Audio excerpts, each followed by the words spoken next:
Welcome to episode 2 of Grocery Shopping. For this one, I have breakfast throughout the week. I have 3 meals that I'm gonna make and then snacks. It cost me like 123 bucks. I went to Cub Foods. I had a run-in or kind of like a story at Super One the other day. I would say I bought like half of this stuff. And there's like a young kid begging. He's like, "Man, produce is expensive." And like, it was just kind of funny because I was like, "Yeah, man, healthy eating is expensive." I was chatting with him, but so that's kind of why I feel like the quantity looking at it isn't like $123. But when you add in, like salmon and just nicer, calorie, nutrient dense, not calorie dense foods, it really hikes up your price. Anyways, I kind of got the same layout. It's really crammed together, so I'm going to try and describe it, I think, by, let's just go like breakfast, and then we'll go meal by meal, ending with my snacks. So, carbs are here, starchy carbs. I got my dairy, we'll say protein and fat kind of in this here area. I know you can't see it very well. But just so you know where I'm kind of reaching, snacks are going to be up kind of in this area. So starting with breakfast, I got some oats, pumpkin.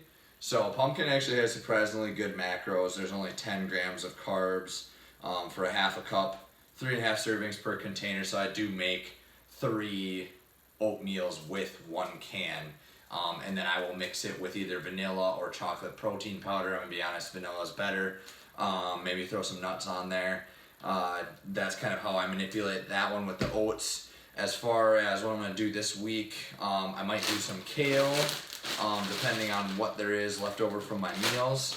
I have some diced sweet potatoes. These Simply Sweet potatoes are killer for my breakfast with some eggs, which I have under here. I bought 18 of them, so I'll probably hard boil some just for snacks, so that's kind of a 2-for-1 there. But normally I'll just scramble them up, have this in there. I have some shredded cheese already in my fridge, so what I'll do with that is I'll season it with seasoning salt and garlic powder, and that's the 2 that I really enjoy on that meal. Okay, so now I got some bananas. I'm just going to kind of go through some carbs, I guess. Bananas, that'll be kind of like a snack. I did a little bit of a flex and got these cotton candy grapes. I've had these before. They taste exactly like cotton candy. This is going to be a great post-workout snack that I'm just going to be like so excited for. I'm going to do a swim tomorrow, which will be Sunday. This is Saturday night. And I'm going to have some of those in my truck. Just sweet things and sugar with some water after a workout is just something I just crave. So moving into meals now, I got so I'm going to do some experimentation.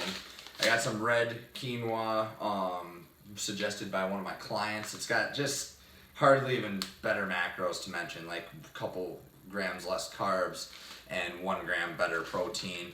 I'm going to experiment around with some teff.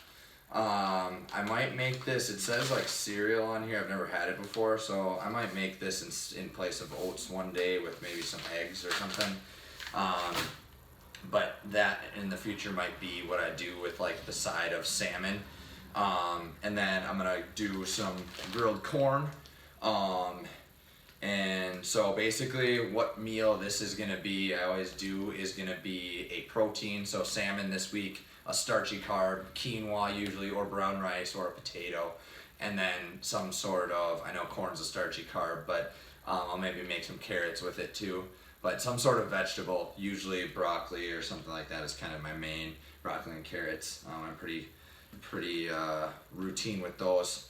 So next, kind of piggybacking off of, I'll have some extra corn left over, which I will add with kale, this onion, and then I'm gonna bake these sweet potatoes in the oven, diced up. That's gonna be like my starchy carb base, and then a can of black beans. So that will be my That'll be my burrito bowl. I season up like it's Mexican, sweet potato Mexican bowl, I think is what I call it.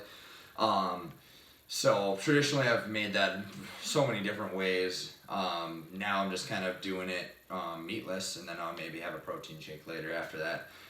But I think that one usually comes out to be like 15 or 20 grams of protein, so it's actually not too bad for all plants.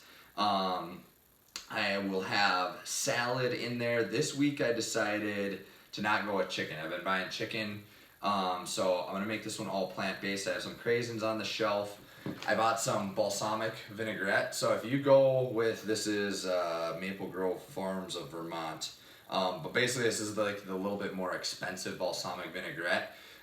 It's fat-free, so I've been doing some fat-free stuff. We'll kind of get into that a little later. But there's only 15 calories. So if you're trying to save some calories, buy a good balsamic vinaigrette and you won't have any of the fat in there.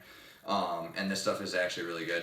So I got that. Sometimes I buy lettuce. This week I bought lettuce, and I do a 50-50 kale and lettuce, or maybe like 75 lettuce, 25 kale, because I'm going to have some more meals with that. So that one will be lettuce, kale, balsamic, craisins, and then I have some garbanzo beans. That'll be my plant protein source. And I will probably drink some BCAAs with that, because it will be an incomplete protein without rice or some sort of whole grain in there. So I'll probably end up drinking BCAAs, just get a complete protein. I'm not too worried about the total grams on that one. That one's a light meal.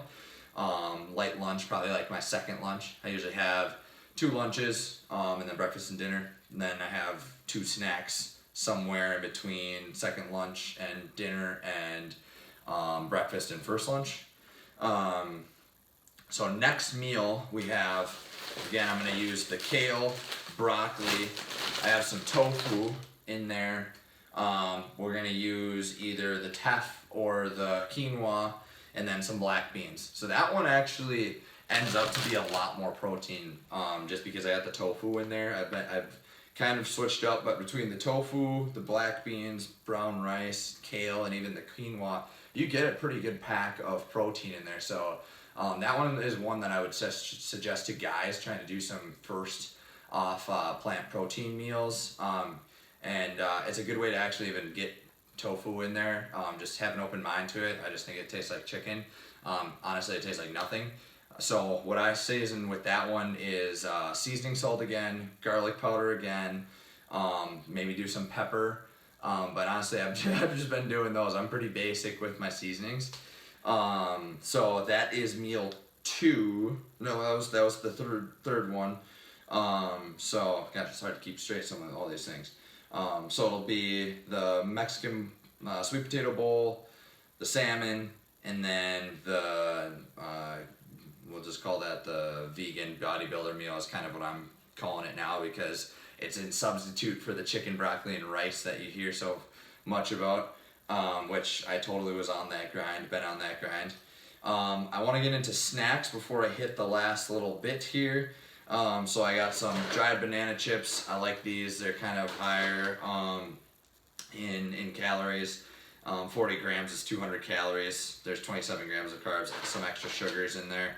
I have some dates, which don't go with really anything else here, because I'm going to make some protein balls out of those with peanut butter, some Cajun muscle, orange cream protein, and then some seasonings. I know that orange cream sounds gross with all this, but it tastes really good.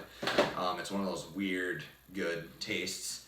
I have so I got Gatorade protein bar, Larry and Lenny's again. I like the dark chocolate, or double chocolate, and then the Snickerdoodle's really good too. This one's got the Snickerdoodle's got a lot of sugar. Both of those bars are like bulking bars. Like when I do like a 20-mile bike ride or a long run, I throw the calories back in heavy with those. Each of them are like, the Gatorade bars are like 360 calories, a lot of carbs, a lot of protein, some fat. Larry and Lenny's are high up there too. Next snack, I got brown berry whole grain bread. Peanut butter and jelly is usually, my first snack. Or sometimes it's just a pre-workout meal. Early morning, sometimes I don't wake up in time to make things, and quick one. I'll eat this one anywhere between an hour and 30 minutes before training. They suggest eating most meals like 2 hours before. So if I have oatmeal before training, that's usually like an hour and a half or 2 hours before. I got my hemp hearts again, pumpkin seeds. So now these actually have pretty decent macros. So you got some fats in here. There's 13 grams, 4 grams of carbs, and 10 grams of protein, which isn't too bad for a nut. The hemp hearts are actually surprising. So you got 15 grams of fat, which have omegas, omega 3s. So that's your heart health omegas in there.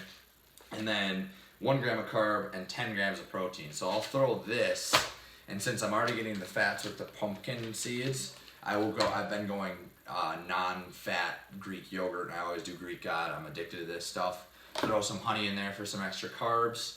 I do non-fat cottage cheese. But as far as the yogurt goes, that'll be the hemp hearts, the pumpkin seeds, honey, and then flax meal. It ends up being like thick. I don't know, I like that type of consistency. I'm just kind of weird like that. But whatever floats your boat, I have to put full serving sizes. I put the whole 30 grams of each pumpkin seeds and flax meal and hemp hearts in there.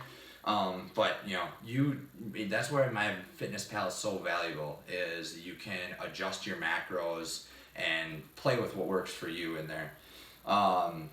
So cottage cheese, I got some blueberries. I'll usually throw that and honey on there if I want some extra carbs. Otherwise I won't. It's all dependent on where my training's at. If I had a long cardio day, that's going to be where there's going to be a lot of blueberries. There's going to be a lot of honey on top of that. But on days where, if say it's like a rest day, there's not going to be very much extra carbs in there because I didn't really burn them. So that's kind of my balance of macros and how I adjust my foods and portion sizes. Lastly, got my unsweetened silk. The unsweetened vanilla has less sugar than just the original, so I go whatever one has the least amount of sugar and unsweet always. And then I just throw it in protein powder. I've been still sticking on that pea and cashew and almond, just because it's got 10 grams of protein per 8 ounces or 1 cup.